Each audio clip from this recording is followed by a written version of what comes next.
Hello guys, good evening again. Welcome back to my channel.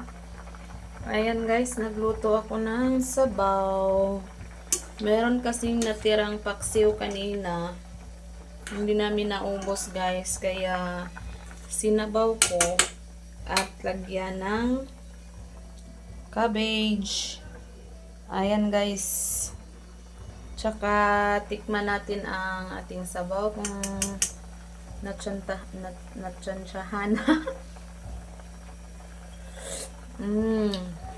Parang kulang siya sa asin guys. Wait lang. Lagyan natin ng wait lang ha. Nahirapan ako sa asin.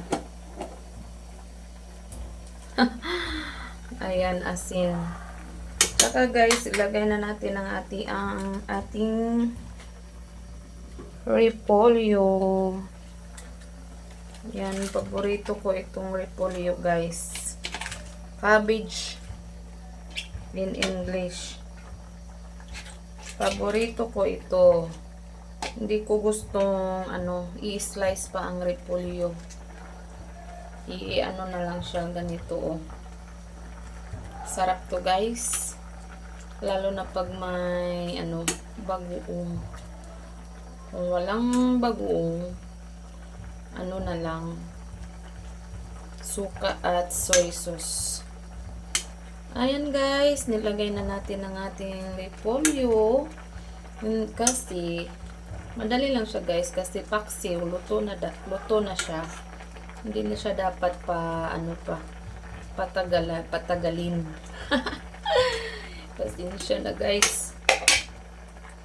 Ayan, kunting kimbot na lang to mga kapamilya. Kakain na din tayo ngayon ng ating dinner. Ayan guys. At ilagay natin ang ating sibuyas.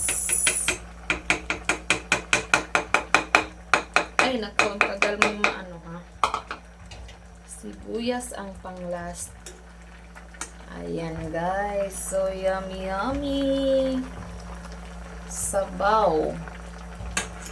Konting kimbot na lang to guys, makakain na tayo.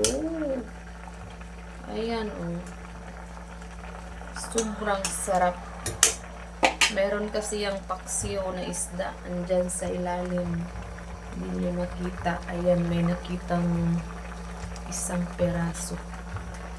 Takpan na natin guys at ilang minuto na lang ang hihintayin.